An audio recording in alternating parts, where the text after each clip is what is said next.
Hey, welcome back to the show.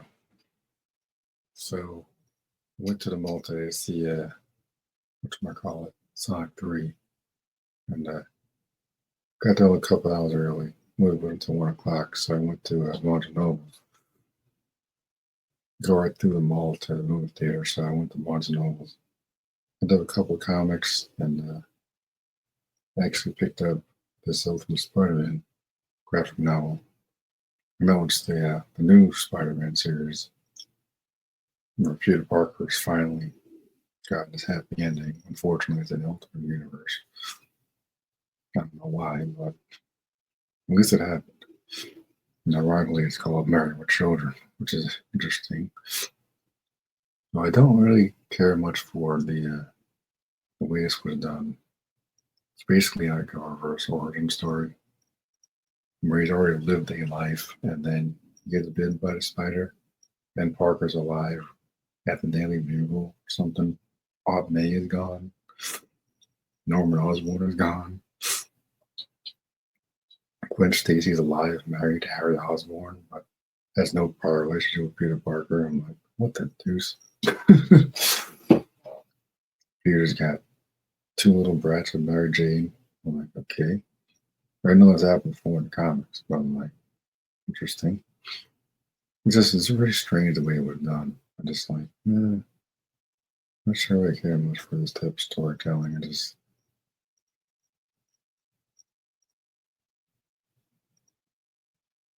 yeah. Yeah, it's been a while since I've actually read a good Peter Parker Spider-Man story, which is kind of strange to say. But there's like a gazillion Spider people out there now. So it's like, you have to actually hunt for our actual Spider-Man Peter Parker story, which is kind of sad to say.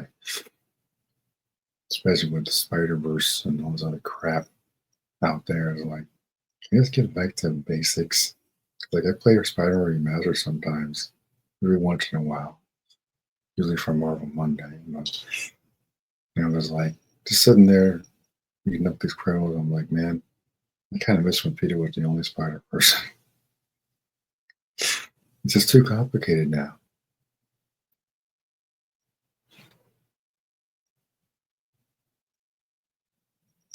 So I decided to wait to get the full graphic novel, and it's not terrible. Because I kind of miss the last series I read where he was running Parker Industries and whatnot. But I guess that's in a different universe now, or whatever's going on. I really just can't keep up anymore. I don't really care much for Harry's version, this version of the Goblin. Because I think his suit's a little too armory. I don't think the Goblin should really be wearing armor. My favorite version of Goblin is probably the '90s Spider-Man cartoon for all its flaws, and it has a lot of flaws. The classic green and purple design with the hat and the classic lighter and all that. Like I know it's based on Iron Man armor in the comic, which it explains, but I'm an old school comic book fan, so I don't need anything fancy. I just thought it was kind of dumb the way this was done with Peter. Like, oh, I feel like I'm missing something, and just he lets the spider bite. I'm like, what the? I just think it would have been more interesting if he already had was Spider-Man in the beginning of this, and one of his kids had abilities or something, or maybe one of his kids had abilities, and then he gets something. I don't know. Because the way they explain it, like some otherworldly being stopped him from being Spider-Man, some crap. They go more with that stupid multiverse nonsense. Some otherworldly being stopped Peter Parker from being a hero or some crap. He gets a message from Tony Stark, who's apparently been killed. Another dumb move. Because Tony Stark is one of the main inspirations for Spider-Man. His idol. No sign of Captain America either, so I don't know what is going on. Then once he does get bit by the spider and he gets his new suit, his kid sees him in the living room or something, and she gets scared. So she helps him design a suit. And then for some reason he gets his ass beat by the Shocker twice. I'm like, does he not have spider sense or something? Like, what is this bullshit? The Shocker beats his ass? I'm like, how? So that was stupid. And then the Green Goblin is a hero or something. I'm like, what is this bullshit? It's no wonder this is an Ultimate Universe. It's so dumb. Green Goblin's a hero? Well, you know that's not gonna last. You better not. That's dumb. Then I had the same problem with James Gunn is like, oh, we need to make this different. No, just tell a Superman story. Same with this. Still Spider-Man story. Stop trying to make everything different. Stop trying to make it all fancy and just tell the damn story. These characters have been around for like 60 plus years. Everybody knows who they are. And if you don't, you're probably just having fun more. And that's really all there is to it. It's not complicated. Spider-Man's not a complicated character. Superman, Batman, they're not complicated characters. The people that write them make stuff complicated. And that's the problem. That's why people complain about superhero fatigue, because they got shitty writers that don't understand these characters.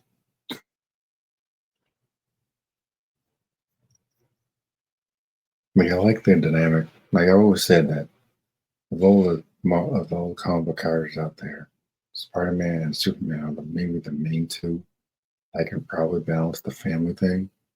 I've never seen that really working with Batman because he's too much of a loner. This wouldn't work. I don't think it would work. They try to do that with Damian and I don't think it works. Damian's too much of a brat, and their dynamic just doesn't really work for me. In my opinion, um, they're too different. And Damian's basically a freaking murderer. Batman making him Robin is probably the dumbest thing you could possibly do. He's by far the worst Robin. Not the out track, but he is the worst.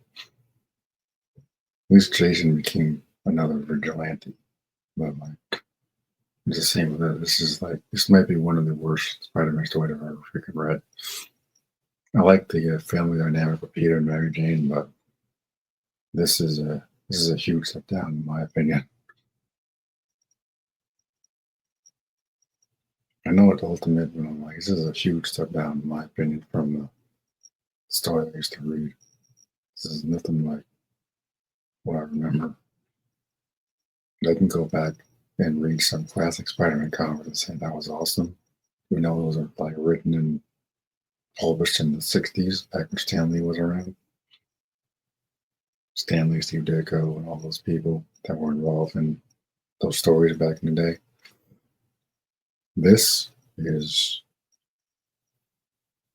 a little too different for me, and I don't really like Ben Parker being alive and Peter not being Spider-Man. It's weird. Very strange. I'm like, yeah, I don't know if this really works for me. This is what are they gonna do with Ben Parker? Just have him running around New York City with Jameson like a freaking dynamic duo or something? What is this bullshit? Picklepuss being nice to Peter. Well, yeah, this is definitely an alternate universe. That had never happened on the bad, even on the bad day. Picklepuss being nice to Peter, Ben Parker alive, Peter not being Spider-Man in the beginning of this. I'm like, huh. Well, this is dumb. It's the same problem I got with the Tom Holland Spider-Man. You shouldn't be wearing that mask if you guys haven't learned power and responsibility. Like in the last film, you just now learning power and responsibility. You shouldn't be wearing that mask if there's no lesson. That's why he's making these dumbass decisions. I gotta help these crazy people. I'm like, you don't. Like, you don't. You don't know anything about these idiots, and you're just going to bring them into your apartment and take them and put your unmade life at risk. I'm like, dude, you don't need spider sense to know this is not going to go. It never does. So yeah, that version of Spider-Man is dumb. Should be a lot smarter than that, in my opinion. Spends too much time crying over Tony Stark.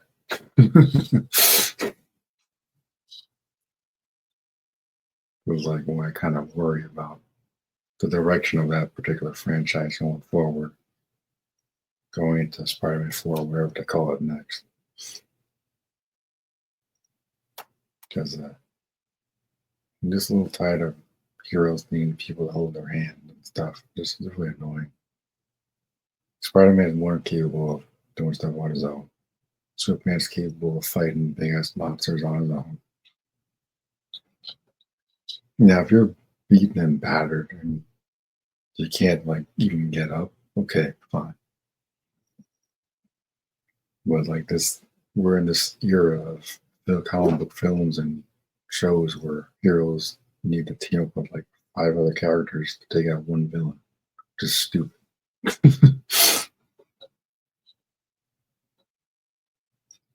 It's like figure it out. Figure it out.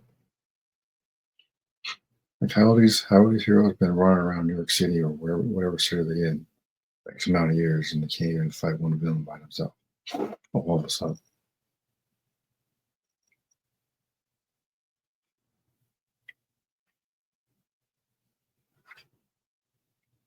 I mean Mary Jane done figures out that he's Spider-Man by the end of this graphic novel story here. Which I think I figured she would have been the first one to like put the pieces together.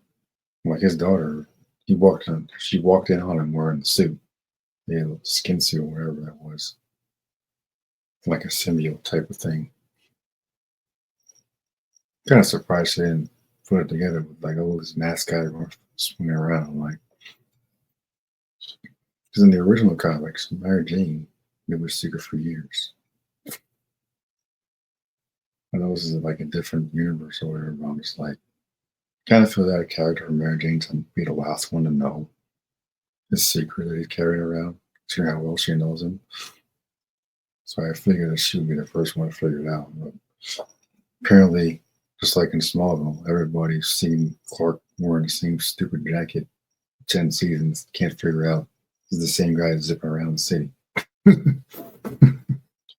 including Lex Luthor, who should be one of the smartest people in existence. And Lois Lane supposedly a Pulitzer Prize winning reporter.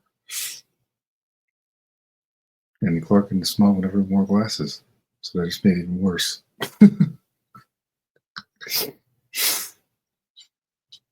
So just to me, it's just kind of silly that he's able to keep all this away from Mary Jane of all people.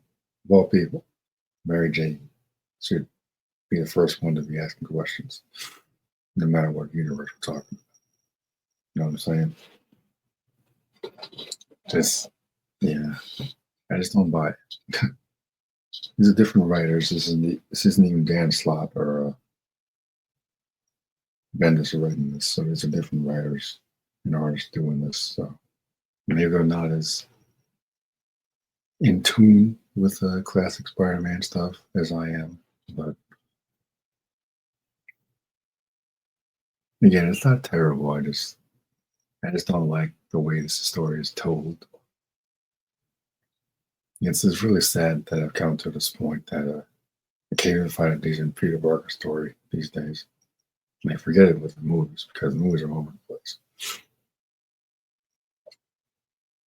And again, like Tom Holland's Spider doesn't have his own villains, just like Miles Morales has no villains. And I'm like, oh, we're gonna bring him the MCU. Like, to do what? To pull his thumbs? Peter's still in his 20s. Miles is like 10 years old. This is like the kid has no experience. Tom Holland Spider-Man has no life experience. He hasn't done anything. You got everybody telling him not to do stuff in these movies, and then May gets killed because of his stupidity. He hasn't done anything. He hasn't experienced anything, and now he's literally an orphan now. He hasn't done anything. What the hell is going to teach a new kid? Then he almost tried to murder the freaking Green Goblin because his kid has no moral code. Like, I read another Spider-Man comic, not Ultimate Universe, but another one I think where Mary Jane was killed or some nonsense, and Peter's son Ben got powers or something.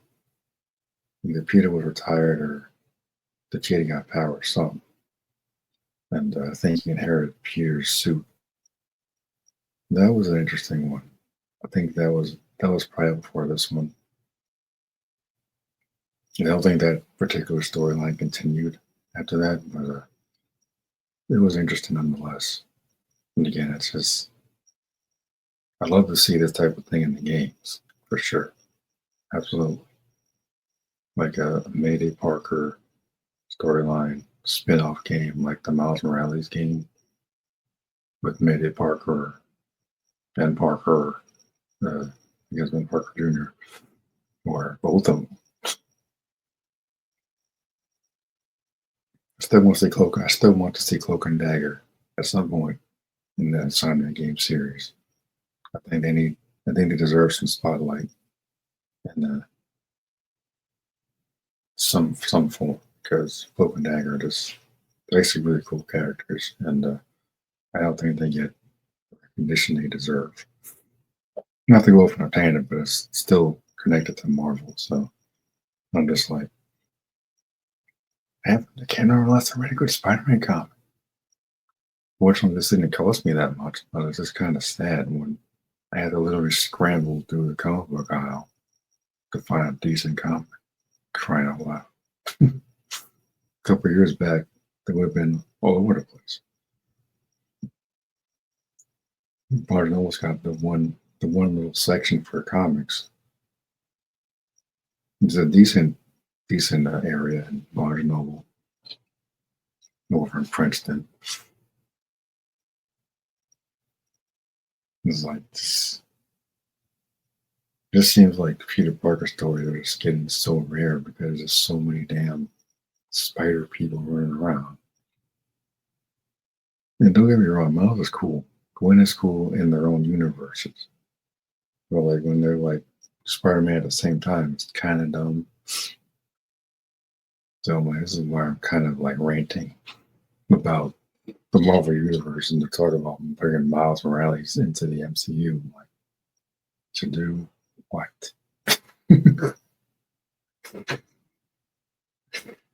Play House of Cards at Avenger Tower or something like it wouldn't make any sense. Well, he can exist, but he can't have his powers or anything like that right away because he has no abilities.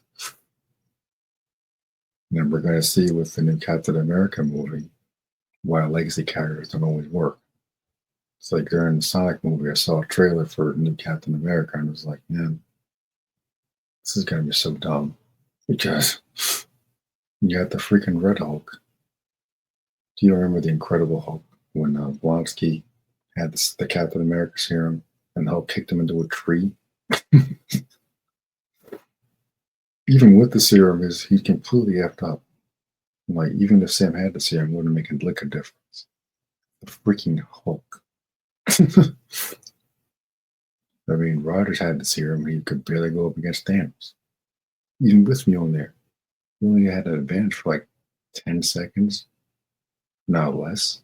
Thor couldn't even beat Thanos, which is ridiculous. He had Mjolnir and Stormbreaker and still got his ass beat. little tiny Steve Rogers picks up Mjolnir and uses it way better than Thor ever did.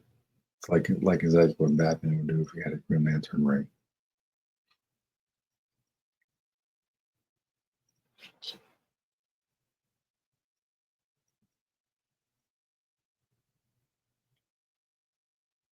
It's just interesting the status quo of Peter Parker comics these days. It's just to me, it's kind of sad to see. I don't see how far we've fallen, but it's just disappointing, I guess. I don't know. I don't really care much for this one. It's okay. It's okay. Will I read any more? maybe if there's the next graphic novel, if I stumble upon it at Barnes and Nobles again, just wait for the next set of issues to be done in collection form. Let's pick it up a couple dollars, maybe $20 or so, I think. But I can't even say I'm looking forward to it that much.